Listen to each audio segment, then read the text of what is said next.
नमस्कार दर्शक बंधु मु तपस्विनी केमिति अछंती आपण माने मन रखंतु अंधार राति मध्य शेष हब एवं सूर्योदय मध्य हब एबे महान दिव्य परिवर्तन समय आउ आसंतु जानिबा एक प्रेरणादायक कथा विषय रे एबे समय आसी जाइछि जे निजको बाछ आपण निजर आत्मयात्रा निजर जीवन यात्रा एते आगको एथिपाई तो आसीन ना जे आपण प्रकृति जहाँ नुह से ही सबुरे संकुचित होइकी रहिजिबाकू तेणु एबे साहस करंतु आउ निजको बाछंतु निजको बाछिबा बा निजको चयन करबा स्वार्थपरता नुहे ये आमर अति आवश्यक अटे अत्यावश्यक अटे एहा आम निजर अनन्यता को आमर विशिष्टता को ग्रहण करिवार विषय रे अटे आमे सृष्टि को आसीचे पृथ्वी पृष्ठ रे जन्म नहींचे ए धरा पृष्ठ रे आमे एक्जिस्ट करूचे यार अर्थ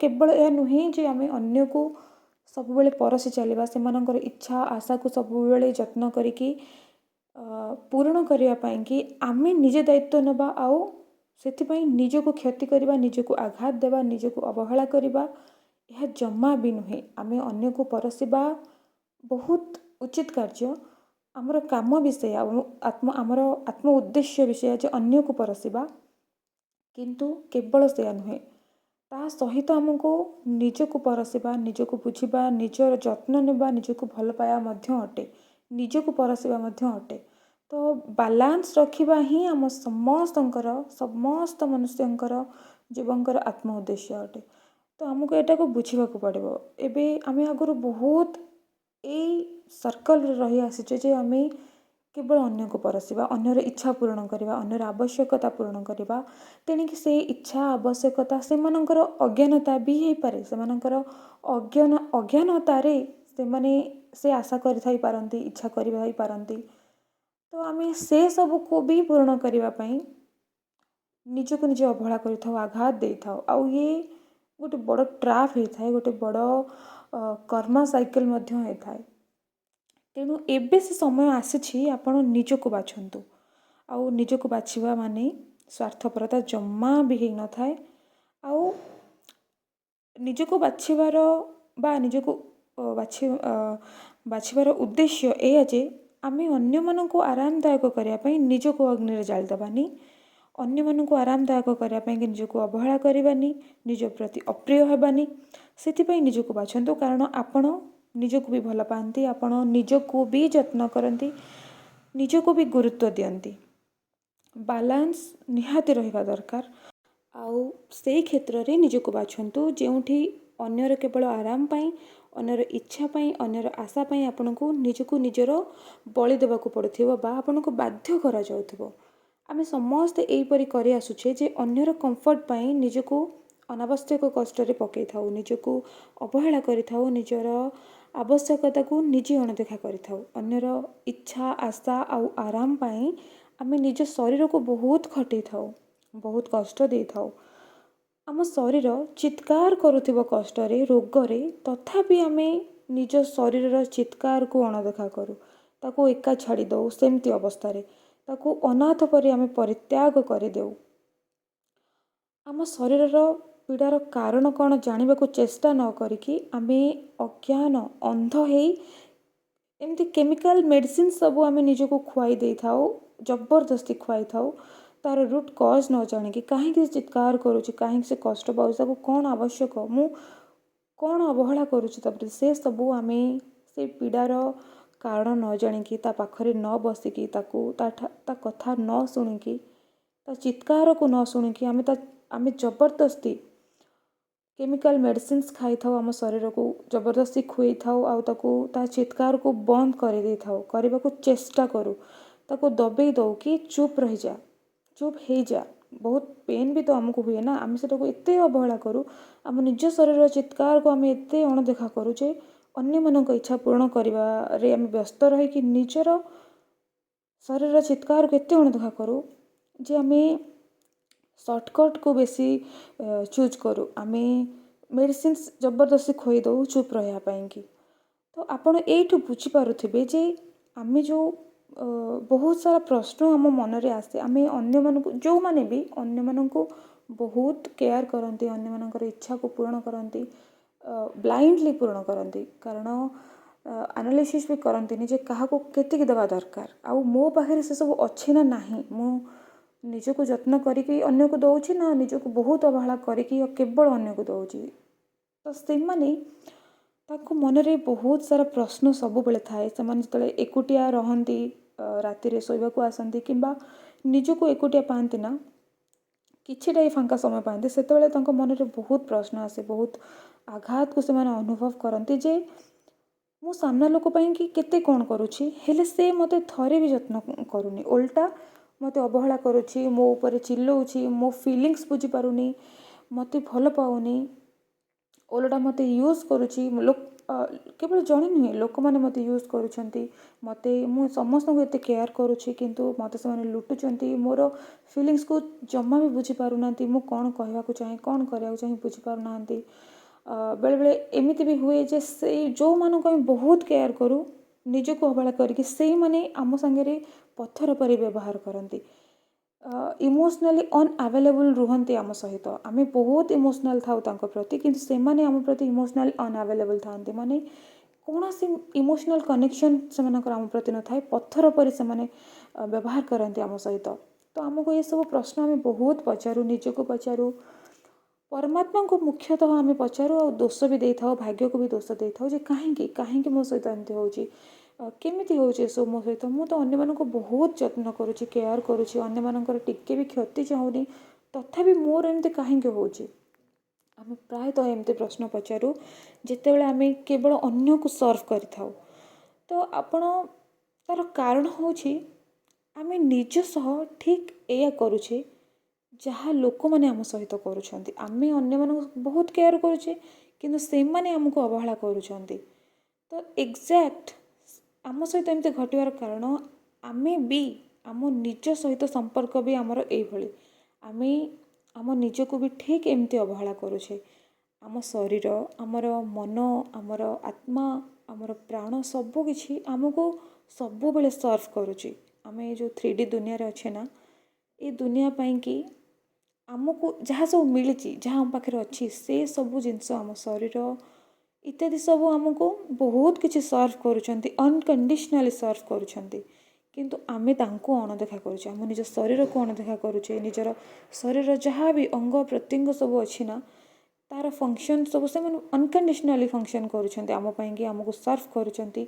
आम शरीर भितर आम आत्मा को प्राण को धरी रखापी कि अनकंडीशनल से माने कार्य कर चलुँच।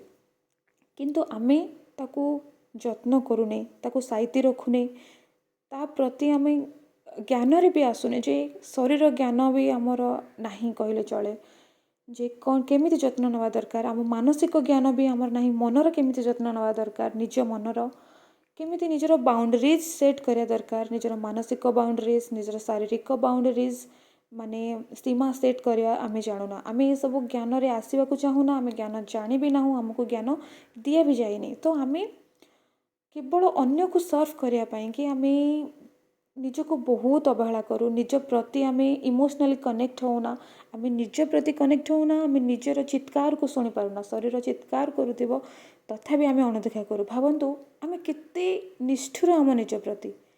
तो जितेबाला आम निज प्रति एत निष्ठुर रहू, निजको शुणुना, निजको अणदेखा करूँ, निज प्रति आम पत्थर पर व्यवहार करूँ, तो आम आखपाख लोक, आम सामना लोक तो आमको सेमती ही व्यवहार करेंगे ना। कारण आम जाने भल से जहाँ आम भितर जो एनर्जी थाए आम आखपाखे आम से परी एनर्जी को अट्राक्ट करूँ। आम निज भितर जो भाई एनर्जी रम सामना लोक मैंने आमको सेमती व्यवहार करेंगे। तो आम निजको जिते एमती व्यवहार दो, सामना लोक भी आमको सेमती व्यवहार दियंती, हिप्नोटाइज है परिका।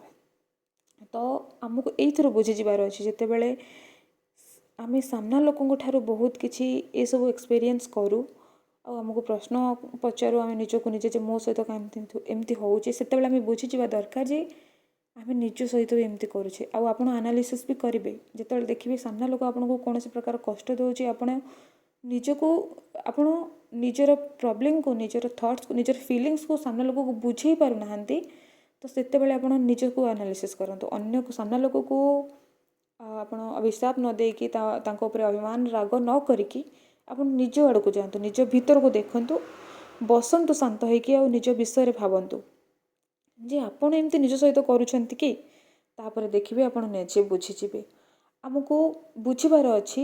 ଆଉ ଏଠି ସବୁଠାରୁ ଇମ୍ପୋର୍ଟାଣ୍ଟ କାମ ଆମର ଯେ ସବୁଠାରୁ ଗୁରୁତ୍ୱପୂର୍ଣ୍ଣ କାମ ଆମର ଏଇଆ ଯେ ଆମେ ନିଜକୁ ଭଲ ପାଇବା, ଆତ୍ମପ୍ରେମ କରିବା, ନିଜର ଯତ୍ନ ନେବା, ନିଜକୁ ବାଛିବା। ତାପରେ ଦେଖିବେ ଆମେ ଯଦି ନିଜ ଭିତରେ ଏସବୁରେ ଭରପୁର ହେଇଯିବା ନା, ଆମକୁ ସାମ୍ନା ଲୋକ ବି ବୁଝିପାରିବେ, ସାମ୍ନା ଲୋକ ବି ଆମକୁ ଭଲ ପାଇବା ଦେବେ, ସାମ୍ନା ଲୋକ ବି ଆମର ଫିଲିଙ୍ଗସ୍ ବୁଝିପାରିବେ, ଆମର ଯତ୍ନକୁ ପ୍ରଶଂସା କରିବେ, ଆମ ଯତ୍ନର ମୂଲ୍ୟ ବୁଝିବେ।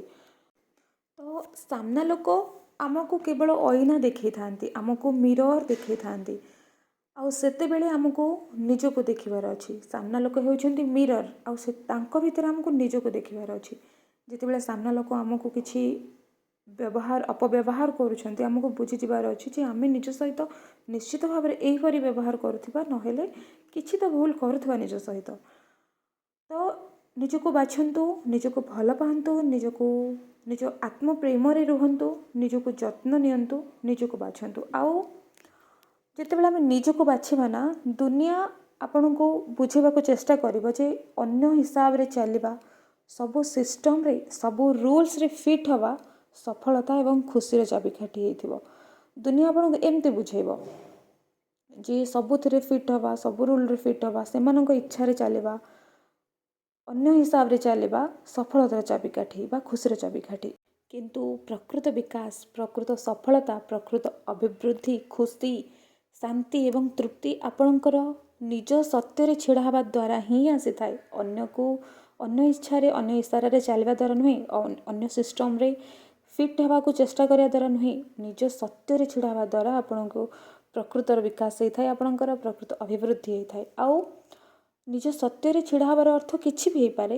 ଆପଣଙ୍କୁ କୌଣସି ଏମିତି ଜାଗାରୁ ବାହାରିବାର ଅଛି ଯେଉଁ ସ୍ଥାନରେ କିମ୍ବା ଯେଉଁ ପରିବେଶ କିମ୍ବା ଯେଉଁ ପରିସ୍ଥିତି ଆପଣଙ୍କୁ ବାଧ୍ୟ କରୁଛି ସଙ୍କୁଚିତ ହୋଇ ରହିବା ପାଇଁକି, ଯାହା ପ୍ରକୃତରେ ଆପଣ ନୁହନ୍ତି। ଆପଣଙ୍କ ଚେତନା ବିକଶିତ ହେଉଛି, କିନ୍ତୁ ଆପଣଙ୍କୁ ବାଧ୍ୟ କରାଯାଉଛି ସଙ୍କୁଚିତ ଚେତନାରେ ରହିବାକୁ। ଆପଣଙ୍କର ଜ୍ଞାନ ବୁଦ୍ଧି ବିକଶିତ ଅଟେ କିମ୍ବା ଅଭିବୃଦ୍ଧି ହେଉଛି, ହେଲେ ଆପଣଙ୍କୁ ବାଧ୍ୟ କରାଯାଉଛି କିମ୍ବା ପରିସ୍ଥିତି ସଙ୍କୁଚିତ ହୋଇକି ରହିବା ପାଇଁକି ଆପଣଙ୍କୁ କହୁଛି। ତ ସେଇଠୁ ଆପଣଙ୍କୁ ବାହାରିବାର ଅଛି, ନିଜକୁ ନିଜର ସତକୁ ବାଛିବାର ଅଛି, ନିଜ ସତରେ ଛିଡ଼ା ହେବାର ଅଛି। ଆଉ ଯେତେବେଳେ ଆପଣ ଏପରି କିଛି ସଙ୍କୁଚିତ ହେବା ବନ୍ଦ କରନ୍ତି, ଯାହା ଆପଣ ନୁହନ୍ତି, ସେଠି ଆପଣ ଆପଣଙ୍କର ପୂର୍ଣ୍ଣ ସମ୍ଭାବନାକୁ ପ୍ରକାଶିତ ହେବାକୁ ବା ପ୍ରକଟ ହେବାକୁ ସ୍ଥାନ ଦିଅନ୍ତି। ଏବଂ ଏଇଠି ମ୍ୟାଜିକ୍ ହେଇଥାଏ, ଯାଦୁ ଘଟେ ଏଠି। ତେଣୁ ଆପଣ ନିଜର ଶକ୍ତିରେ ପାଦ ଦିଅନ୍ତୁ, ଆପଣଙ୍କ ଯାତ୍ରାରେ ବିଶ୍ୱାସ ରଖନ୍ତୁ। ଆପଣ ଆଉ ଗୋଟେ କଥା ମନେ ରଖନ୍ତୁ, ସବୁଠାରୁ ଶକ୍ତିଶାଳୀ ଜିନିଷ ଯାହା ଆପଣ କରିପାରିବେ ସେ ହେଉଛି ବିନା ଲଜ୍ଜାରେ ଆପଣ ହୁଅନ୍ତୁ, ଆପଣ ସ୍ୱୟଂ ହୁଅନ୍ତୁ ବିନା ଲଜ୍ଜାରେ। ମାନେ ସମସ୍ତ ଲଜ୍ଜାକୁ ପରିତ୍ୟାଗ କରି ନିଜର ସତ୍ୟରେ ଛିଡ଼ା ହେଇ ନିଜେ ପ୍ରକୃତରେ ଯାହା ତାହା ହୁଅନ୍ତୁ, ବିନା ଲଜ୍ଜାରେ ନିଜେ ହୁଅନ୍ତୁ। ଆମେ ପ୍ରାୟତଃ ଏମିତି କରି ଆସୁଛେ, ଆମକୁ ଶିଖା ବି ଯାଇଛି, ଆମେ ଏହାକୁ ଅନୁଭବ ବି କରୁ, ଆପେ ଆପେ ଆମ ଭିତରେ ଆସିଯାଏ ଯେ ଆମେ ନିଜର ସତ୍ୟକୁ କହିବା ପାଇଁ, ପ୍ରକାଶ କରିବା ପାଇଁ, ନିଜ ସତ୍ୟରେ ବଞ୍ଚିବା ପାଇଁକି ଆମେ ଲଜ୍ଜା କରୁ, ଆମକୁ ଲାଜ ଲାଗେ। କାରଣ ସମାଜରେ ବହୁତ ଲୋକ ଅଛନ୍ତି, ବହୁତ ସାରା ମାନସିକତା ଅଛି, ସମସ୍ତଙ୍କର ସତ୍ୟକୁ ଗ୍ରହଣ କରନ୍ତିନି, ସେମାନେ କ୍ରିଟିସାଇଜ୍ କରନ୍ତି କିଛି ବି। ତ ଆମେ ଆମ ଭିତରେ ଗୋଟେ ଲଜ୍ଜାର ଯେଉଁ ଭାବନା ଅଛି ନା, ସେଇଟା ଆମ ଭିତରେ ଡେଭଲପ୍ ହେଇ ଆସିଛି। ଏଇଟା ଜେନେରେସନାଲ୍ ବି ଅଛି, ଆଉ ଆମେ ସମାଜର ସିଚୁଏସନ୍ ହିସାବରେ ଆମ ଭିତରେ ଡେଭଲପ୍ ବି ହେଇଛି ଛୋଟବେଳୁ, ଯେ ନିଜର ସତ୍ୟକୁ ଲୁଚେଇବା। କାହିଁକି? କାରଣ ଆମକୁ ଲଜ୍ଜା ଲାଗୁଛି। ମୋର ଯଦି କିଛି ବି ଅଛି ନା, ତ ମୁଁ ସେଟାକୁ ଲୁଚେଇବାକୁ ଚେଷ୍ଟା କରିବି। କାହିଁକି? କାରଣ ଲାଜ ଲାଗୁଛି, କାରଣ ଅନ୍ୟମାନେ ତାକୁ କ୍ରିଟିସାଇଜ୍ କରୁଛନ୍ତି, ଗ୍ରହଣ କରୁନାହାନ୍ତି। ସେଥିପାଇଁକି ମୁଁ ଲଜ୍ଜାରେ ରହୁଛି ଆଉ ଲୁଚଉଛି। ତ ଆମେ ନିଜ ସତ୍ୟରେ ରହିବା ସବୁଠାରୁ ଶାନ୍ତିଦାୟକ କାର୍ଯ୍ୟ, ସବୁଠାରୁ ବଡ଼ ବିକାଶ ହେଇଥାଏ।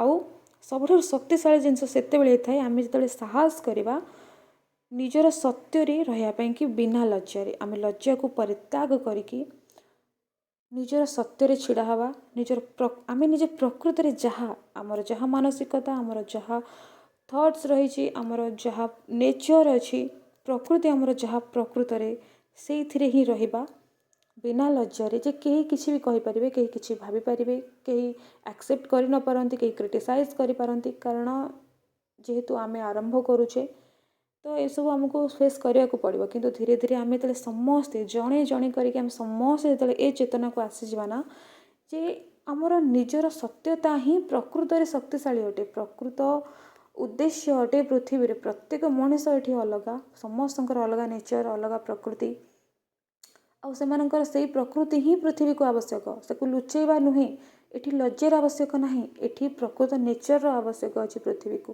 ତ ପ୍ରତ୍ୟେକ ଏଠି ସମସ୍ତେ ଅଲଗା। ଆମେ ଚେଷ୍ଟା କରିବାନି ଯେ ଗୋଟିଏ ଭିତରେ ସବୁକୁ ଫିଟ୍ କରିବା ପାଇଁକି, ସମସ୍ତଙ୍କୁ ଫିଟ୍ କରିବା ପାଇଁକି। ସେଇ ଥଟ୍ସ ପାଇଁକି ହିଁ ଆଜି ଆମ ଭିତରେ ଲଜ୍ଜା ଡେଭଲପ୍ ହେଇଛି ହାଇଲି। ଆଉ ଆମେ ନିଜର ସତ୍ୟକୁ ଲୁଚେଇବାକୁ ଲାଗୁଛେ, ଆଉ ତା ଦ୍ୱାରା ଆମେ ନିଜକୁ ଭୁଲି ଯାଉଛେ ବି। କାରଣ ଆମେ ଯେତେବେଳେ ସତ୍ୟକୁ ଲୁଚଉଛେ, ପରଦା ଦେଉଛେ, ଆମେ ନିଜକୁ ନିଜେ ବି ଭୁଲି ଯାଉଛେ। ତ ଆମ ପୃଥିବୀକୁ ଆମ ସତ୍ୟର ଆବଶ୍ୟକତା ଅଛି, ଆମ ଲଜ୍ଜାର ନୁହେଁ। ତ ନିଜେ ଶକ୍ତିଶାଳୀ ହୁଅନ୍ତୁ, ନିଜ ଶକ୍ତିରେ ପାଦ ଦିଅନ୍ତୁ, ସତ୍ୟରେ ଛିଡ଼ା ହୁଅନ୍ତୁ, ନିଜକୁ ବାଛନ୍ତୁ। ଅନ୍ୟ ହିସାବରେ ଫିଟ୍ ହେବା ପାଇଁକି ଚେଷ୍ଟା କରନ୍ତୁନି, ଅନ୍ୟ ଇଚ୍ଛାରେ ପଶିବା ପାଇଁକି ଚେଷ୍ଟା କରନ୍ତୁନି। ଆପଣଙ୍କ ଦ୍ୱାରା ଯାହା ହେଇପାରୁଛି ଆପଣ ନିଶ୍ଚିତ ଭାବରେ କରନ୍ତୁ, ଅନ୍ୟକୁ ସେବା କରନ୍ତୁ, ଅନ୍ୟକୁ ପରସନ୍ତୁ। କିନ୍ତୁ ନିଜକୁ ବଳି ପକାଇକି ନୁହେଁ, ନିଜକୁ ଆଘାତ ଦେଇକି ନୁହେଁ। ନିଜର ଚିତ୍କାରକୁ ଶୁଣନ୍ତୁ, ନିଜର ଆବଶ୍ୟକତାକୁ ବୁଝନ୍ତୁ, ନିଜର ଆବଶ୍ୟକତା ପୂରଣ କରନ୍ତୁ, ନିଜକୁ ଭଲ ପାଆନ୍ତୁ। ଦେଖିବେ ଆପଣ ନିଜେ ଯେତେବେଳେ ଭରପୁର ହେଇଯିବେ, ଅନ୍ୟମାନଙ୍କୁ ବି ଅନକଣ୍ଡିସନାଲି ନିଃସ୍ୱାର୍ଥ ଭାବେ ଆପଣ ପରସି ପାରିବେ। ଆଉ ଏହା ସବୁଠାରୁ ଶକ୍ତିଶାଳୀ ଜିନିଷ ଅଟେ। ଏହା ଆମର ପ୍ରକୃତ ସଫଳତା ଅଟେ, ଏହା ଆମର ପ୍ରକୃତ ଖୁସି, ପ୍ରକୃତ ଶାନ୍ତି, ପ୍ରକୃତ ଆଭ୍ୟନ୍ତରୀଣ ତୃପ୍ତି ଅଟେ। ଓକେ ଦର୍ଶକ ବନ୍ଧୁ, ଆଶା କରୁଛି ଆପଣମାନେ ମୋର ଏଇ କଥା ସହିତ କନେକ୍ଟ ହେଇପାରିଥିବେ, ଆପଣଙ୍କୁ କିଛିଟା ହେଲ୍ପ ମିଳିଥିବ। ଆଉ ବହୁତ ସାରା ଧନ୍ୟବାଦ, ଆପଣମାନେ ମୋତେ ଶୁଣୁଛନ୍ତି, ଆପ୍ରିସିଏଟ୍ କରୁଛନ୍ତି, ଲାଇକ୍ କରୁଛନ୍ତି, କମେଣ୍ଟ ବି କରୁଛନ୍ତି, ସେୟାର କରନ୍ତୁ। ଆଉ ଏପର୍ଯ୍ୟନ୍ତ ଶୁଣିଥିବାରୁ ବହୁତ ସାରା ଧନ୍ୟବାଦ। ଏବେ ରହୁଛି sending you lots of unconditional love, light and happiness.